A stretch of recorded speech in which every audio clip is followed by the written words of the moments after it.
FAMU grad student Michaela Bryant was killed as shots rang out at the Providence Point apartment complex on Stuckey Avenue.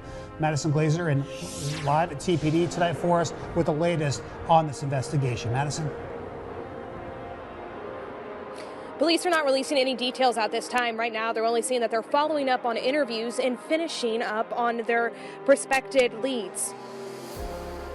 We'll go from there and hopefully, be able to find the suspects and find out who did this. A shooting at this apartment complex on Stuckey Avenue Wednesday afternoon, claiming the life of 22-year-old Michaela Bryant. This part was an eye-opening experience with somebody losing their life because we've had several shootings around here lately. Providence Point resident Stephanie Evans says she heard it all play out while inside her apartment. Somebody was running up and down the steps and somebody hit our door. It was like they hit our door trying to get in. I don't know if somebody was trying to get help to get in or whatever. But I told him, don't look out that door and don't go to the door and then that's when we heard the crashing and the loud noises and stuff. The victim's godfather and cousin, Joe Starnes, describes Michaela Bryant as smart, funny, and outgoing, someone who made her family proud. At FAMU, she was active with the Delta Sigma Theta sorority and a member of the cheer team. Some of Bryant's sorority sisters have created a GoFundMe page to help the family with funeral arrangements, and you can find that information on our website. For Eyewitness TV News, I'm Madison Glazer. Yeah, Madison, that page already raising thousands of dollars and outpouring of support. You just feel for the family right now. A 22-year-old graduate student gets into a car on a Wednesday afternoon. Nothing about that moment felt dangerous. Not the location, not the people, not the plan.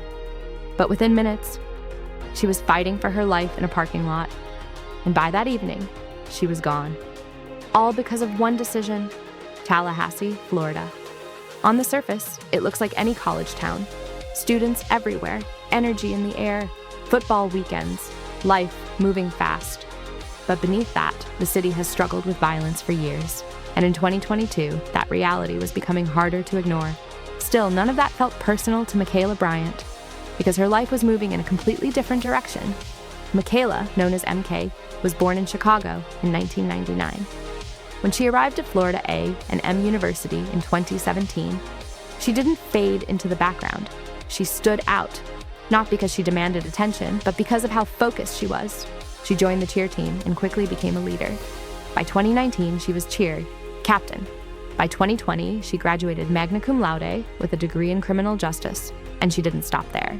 By 2022, she was deep into her master's program in community psychology. Her life wasn't just about academics. She worked with kids, mentored students, helped with behavior programs. She was building something meaningful. People close to her said she had a rare presence, the kind of person who could walk into a room and make others feel comfortable instantly. She wasn't loud, she wasn't reckless, she was intentional, and that's what makes what happened next harder to process. By January 2022, MK was 22 years old, focused, structured, moving forward. But one afternoon, something shifted. Not her entire life, just one decision. She left campus with someone she trusted, Precious Charlton. They weren't going to class, they weren't running errands. They were heading to Providence Point Apartments, and the reason they were going there was to sell drugs. There's a tendency to try to define people by a single moment like this. But real life doesn't work that way. This wasn't a pattern. It wasn't a lifestyle. It was a choice made on one specific day. To them, it felt routine, a quick meetup, nothing complicated, no reason to expect anything different. But at the other end of that meeting was someone with a completely different plan. They pulled into the parking lot. It was daytime, open, nothing hidden. A man approached the passenger side of the car, 26-year-old Khalil Ogilvy. At first glance, it looked like a normal exchange, but it wasn't. There was no deal, no conversation. He pulled out a gun. This wasn't a transaction anymore. It was a robbery. What happened next unfolded fast. Michaela didn't freeze. She reacted. She reached for the weapon and fought back right there in the passenger seat. It turned into a struggle. Close range, no space to separate. And then a shot was fired. Everything changed in that instant. Precious Charlton was in the driver's seat. For a moment, she froze. Then instinct took over. She drove straight to the hospital. No plan, no hesitation, just movement. Michaela was bleeding beside her. A chest wound. Seriously. Time was already running out. They made it to Tallahassee Memorial Hospital. Doctors rushed her in immediately, but the damage was too severe. Michaela Bryant was pronounced dead that evening. That morning had started like any other. No warning, no signs, just a normal day that ended in loss. And within hours, what happened in that parking lot began to raise questions, not just about the man with the gun, but about everyone who was there. Because in situations like this, responsibility doesn't always fall where people expect it to. Investigators now had to piece together what happened in those few seconds, and very quickly, the focus of the case expanded. Because the person who drove Michaela to the hospital was about to become part of the investigation in a way no one saw coming. When Michaela Bryant was brought into the hospital, it didn't take long for law enforcement to respond.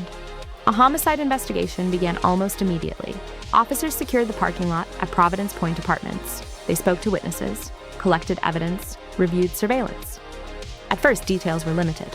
For a few days, nothing was released publicly. But behind the scenes, investigators were building a timeline. They knew 3 people were directly involved: Michaela Bryant, Precious Charlton, Khalil Ogilvie. And they knew the situation started as a planned drug transaction. That fact would become central to everything that followed. 3 days after the shooting, on January 29, 2022, police made their first arrest. It wasn't Ogilvie, it was Precious Charlton, the same person who drove Michaela to the hospital, the same person who had been in the driver's seat during the shooting. She was charged with third-degree murder and possession of narcotics with intent to sell. For a lot of people, that didn't make sense at first. She didn't fire a weapon. She didn't initiate the robbery. But under Florida law, investigators argued something different. They said the decision to participate in a drug deal set everything in motion.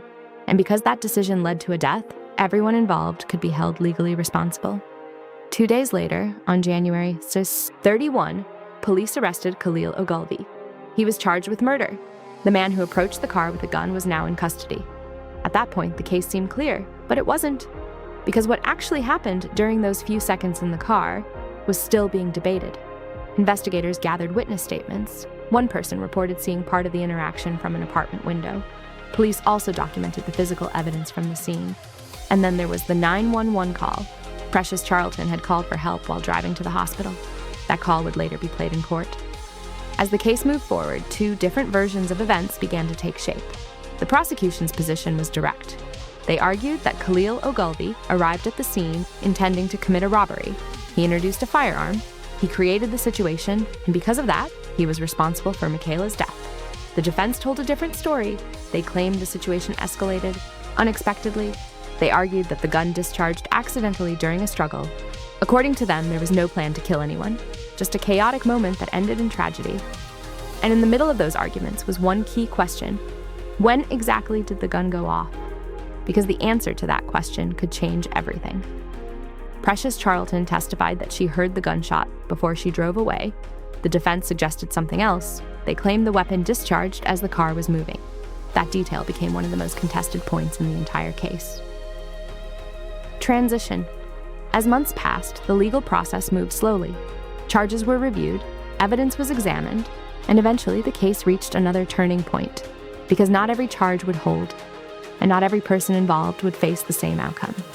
By April 2022, a grand jury had reviewed the evidence. The charge against Khalil Ogilvie was upgraded to first-degree murder. Prosecutors believed the case, supported a more serious accusation. But for Precious Charlton, things shifted in a different direction.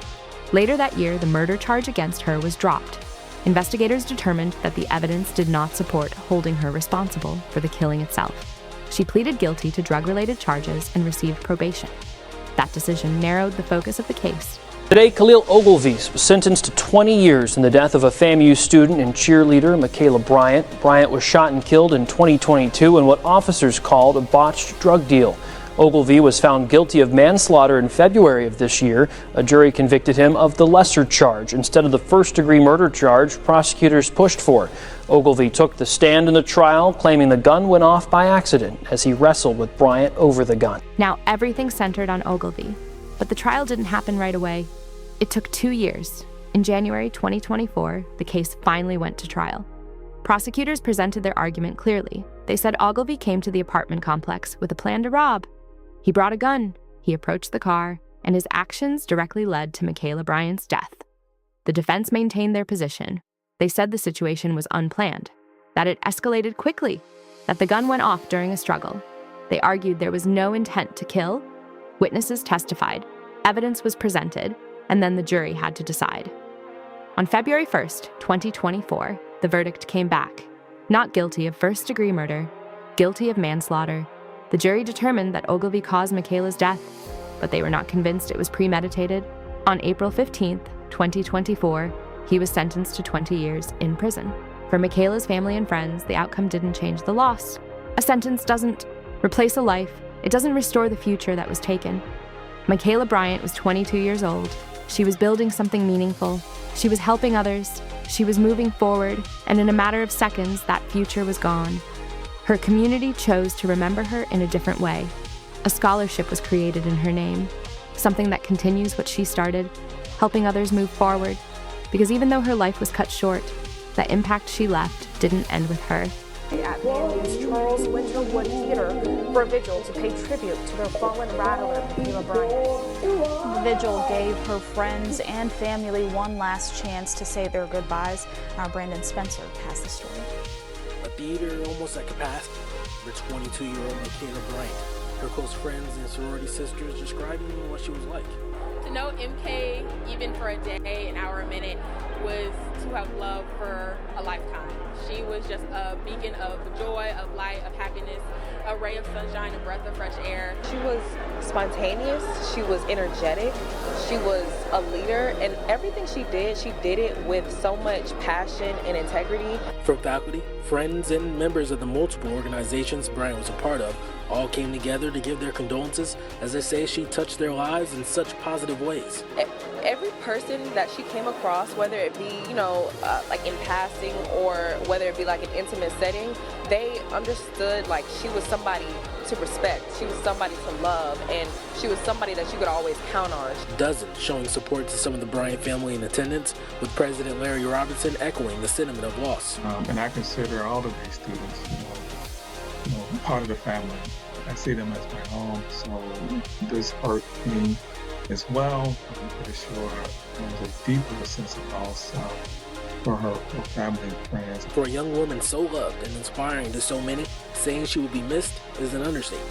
Be a tragedy in itself to not remember her life because she made such an impact while she was here. Not just in the classroom, not just on the football field or the basketball court, not just on the set, not just in her hometown of Chicago. She made an impact everywhere she stepped foot. Thank you for watching this episode of Gridline Crimes. If you found this story interesting, don't forget to like the video, subscribe to the channel, and turn on notifications so you never miss a new case. Your support helps us continue bringing you real crime stories, detailed investigations, and gripping cases from around the world. Let me know your thoughts about this case in the comments below. And remember, the truth always leaves a trail. See you in the next episode of Gridline Crimes.